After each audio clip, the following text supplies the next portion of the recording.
High বন্ধুরা, আলোর রান্নাঘরে আপনাদের সবাইকে স্বাগত। আপনারা বিয়েবাড়ি বা যে কোনো অনুষ্ঠানে যে ধরনের মাছের মাথা দিয়ে পুঁই শাকের তরকারি খেয়ে থাকেন, আমিও ঠিক সেইভাবেই এখানে বানানোর চেষ্টা করছি। দেখে নিন অনুষ্ঠান বাড়িতে কীভাবে এত টেস্টি হয় পুঁই শাকের তরকারি। আর রেসিপিটি যদি ভালো লেগে থাকে তাহলে অবশ্যই আমার চ্যানেলটা সাবস্ক্রাইব করে দেবেন।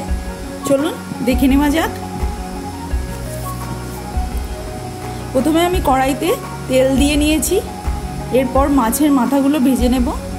আমি আগে থেকেই নুন হলুদ মাখিয়ে রেখে দিয়েছিলাম মাছের মাথাগুলো।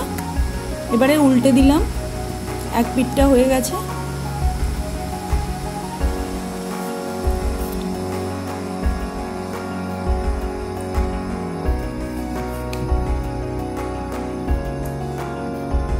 একটু সময় নিয়ে মাছের মাথাগুলো ভেজে নিতে হবে লাল লাল করে।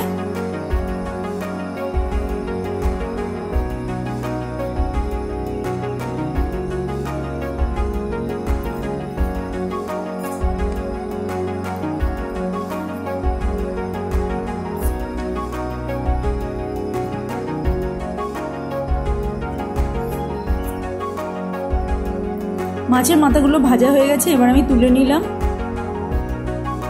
মাছের মাথা দিয়ে পুঁই শাক বানানোর জন্য লাগছে বেগুন, কুমড়ো, ডাঁটা আর আলু। আমি সবকটাকে কেটে ধুয়ে রেখে দিয়েছি। আর লাগছে পুঁই শাক। এরপর কড়াইতে আবার তেল দেব।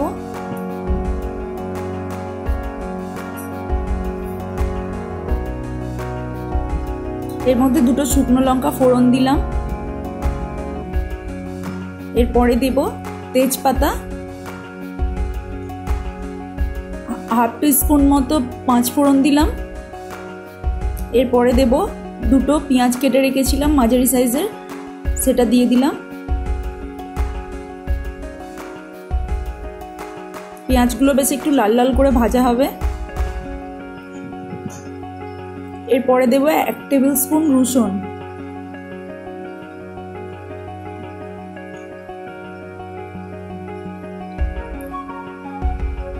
রসুনটা ভাজা হয়ে গেছে, এবারে আমি এর মধ্যে দেব আলু।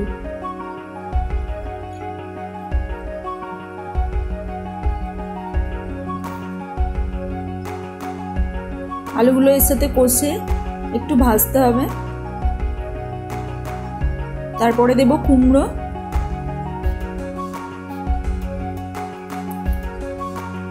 আর এরপরে দেব পুঁই শাকের ডাঁটাগুলো, যেগুলো আমি কেটে রেখেছিলাম আগে থেকে।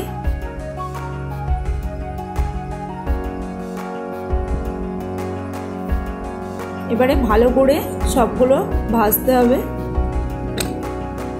এর মধ্যে দেব নুন 1 চামচ,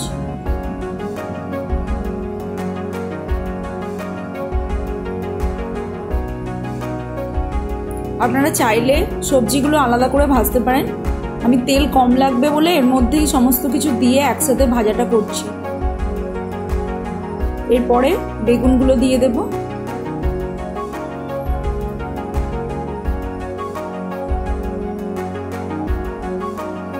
এর মধ্যে দিলাম 1 টেবিল চামচ আদা বাটা।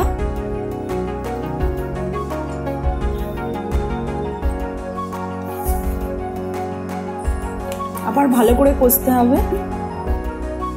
এবার গুঁড়ো মশলাগুলো দেব।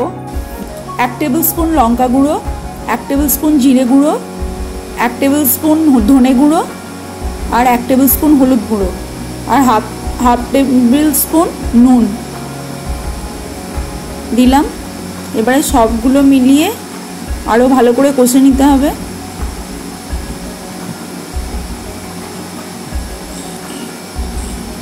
এর মধ্যে আমি দেব মাছের মাথাগুলো। মাছের মাথাগুলো দিয়ে আরও ভালো করে কষতে হবে।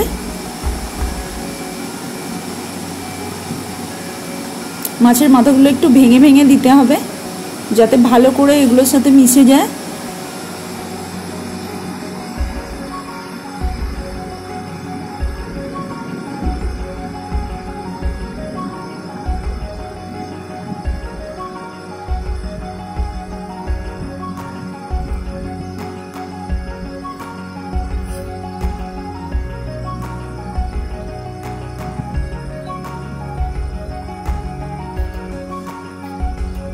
এবার এর মধ্যে দিয়ে দিলাম কেটে রাখা পুঁই শাকগুলো।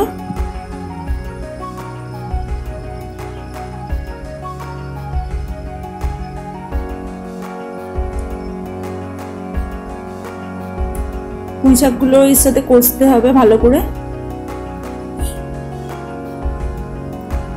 আমি এখনো পর্যন্ত কোনো রকম জল ইউজ করিনি।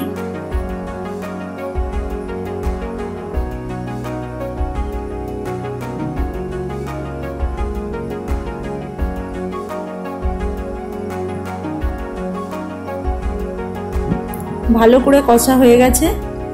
এবার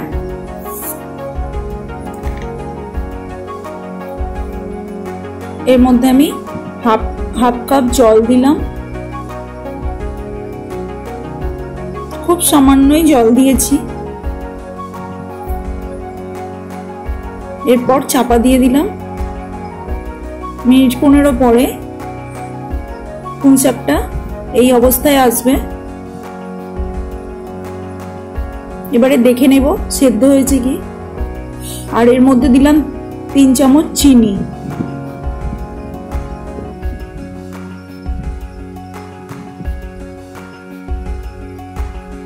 চিনি দিয়ে আর একটু ভালো করে নেড়ে চেড়ে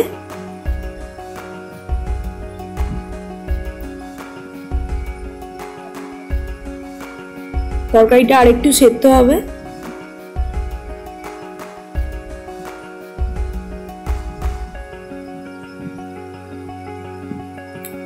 আবার একটু ঢাকা দিয়ে ছেড়ে দিয়েছিলাম 5 মিনিটের মতো। তো তরকারিটা এই পর্যায়ে এসছে।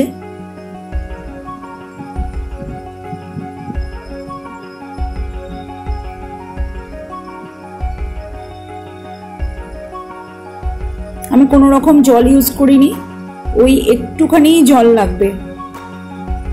পুরোটাই শাকের যে জল বেরোয় ওর মধ্যেই সেদ্ধ হয়েছে তরকারিটা।